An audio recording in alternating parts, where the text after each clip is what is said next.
Well, here's the official documentary of. I couldn't finish it yesterday, but every time I look at the sunset and the silhouettes of the trees and all this stuff, I grew up with Bob Ross. Rest in peace, Bob Ross. He was famous. He was in the military, taught. There's thousands of Bob Rosses all over the world, all over the United States now. They're hosting classes and different shit. And he wrote books, and he was a bazillionaire. He always helped out everybody he could, and this and that and this and that. Because I watched the documentary. I've always watched the painting shows. 27 minutes. He could make a masterpiece with a scrape knife and a fucking couple. Oh, the flash brush. And let's put a happy tree. Hey, I don't care if you don't like Bob Ross. What's wrong with you? Yeah. We all grew up with Bob Ross. He was in the Air Force, and his wife died, and then he married again or something, and then he had leukemia or a heart attack and different shit. He died in 1994 on the 4th of July. Now, this is American shit, man. Been all over the United States, hosting classes and teaching how people, and then they would teach, and so on and so on. They would teach, and them would teach. Masterpieces. Shit blows my brain away, man. I sit there and I'll be like, and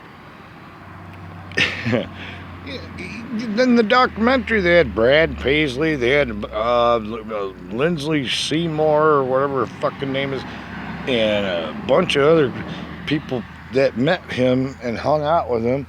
He was on the Oprah show. I mean, this motherfucker started with nothing. And he made something. And that is amazing to me.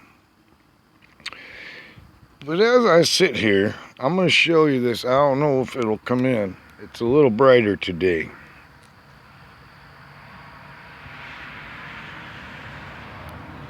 See the tree lines and the sunset and the blue and the yellow and the orange, and Bob Ross could make it happen on the canvas.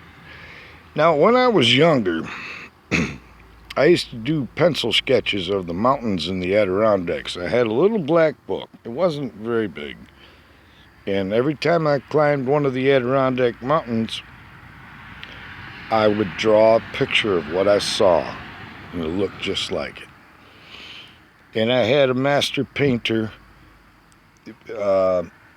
that was my art school. You had to go to different stuff like clay and art and woodwork and different shit in Lake Placid, New York. Yep, I was there. And my adopted parents, I mean, they adopted me, but I'm saying they paid a little bit for that, like $7,000, to put me in for a couple of years. But I was always the poor kid. Always, I don't know, getting picked on by the fucking jocks, the hockey jocks. You were either a skier or you were a hockey jock. I didn't have money for hockey equipment, or I would have fucking been there. Yeah, like robbery type shit going on, but, well, all that aside. Yep. And in Little Valley, I used to draw portraits of the inmates. You know, if they wanted a portrait, 5 bones. I need 5 bones or a bunch of noodles and noodles. And I survived. But all that aside, it's in the past. It does not matter. But anyway, every time I sit here watching the sunset, I think of Bob Ross. I believe that he was, you know, He was a Christian man. I believe that.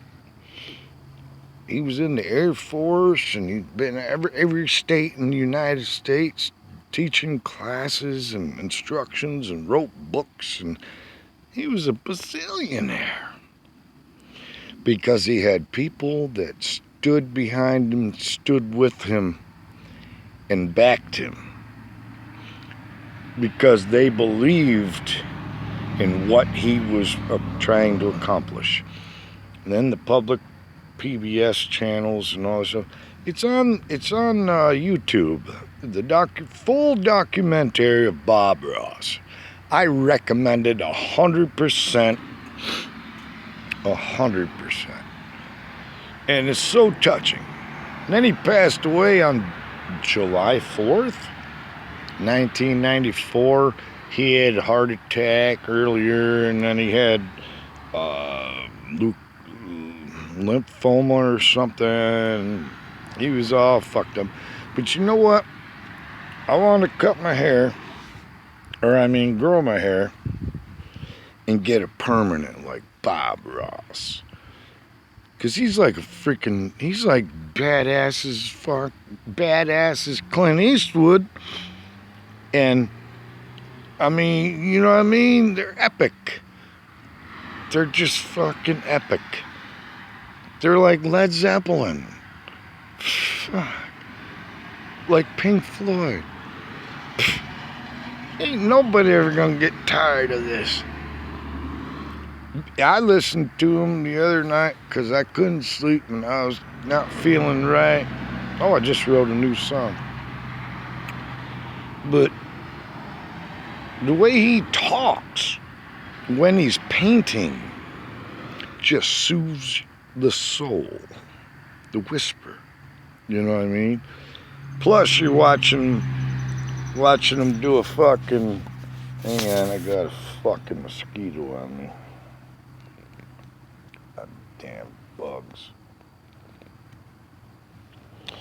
Anyway, yeah, I can't wait till I get paid and I get some more bug spray and some roll tape like they use in the barns.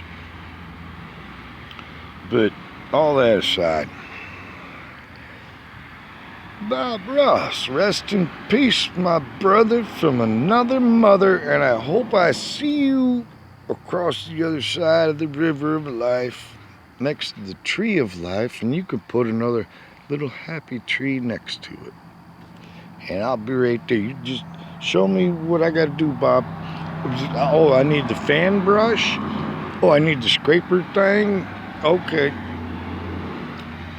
But every time I look at these sunsets, it reminds me of one of Bob Ross's paintings. And I don't know, you guys can't, I don't know if you can see them woods back there. Which way we're going here? All them trees and shit. He'll make a tree in like fucking 3 seconds. Use the fan brush with them. I can't describe the paints he uses. Oil painting. I was a pencil sketcher. And I had a book of all my classmates in North Country School. And when we had the bell would ring and we'd sit for supper and this and that and this and that. But I would do a portrait of each and every classmate I had there, and it was in the book. And each and every mountain that I had climbed in the Adirondacks. And Mom and Dad, if I didn't say thank you for that, thank you, even though you weren't my blood mother or my blood father. But all that aside, it just makes you smile, don't it? Everybody grew up with Bob Ross. Come on. Tell me you never watched a Bob Ross show on PBS, Public Broadcasting Station. I know you have. but he's struggling to strive, and to he got to famousism. Just gotta keep struggling, striving. I don't want to. I'm actually not gonna get a permanent and have an afro like him, and I'm not even gonna do any oil painting. I'm just gonna enjoy the memory of Bob Ross, the joy of painting. I don't know what else I had on here, but I'll check you in a minute. All right then.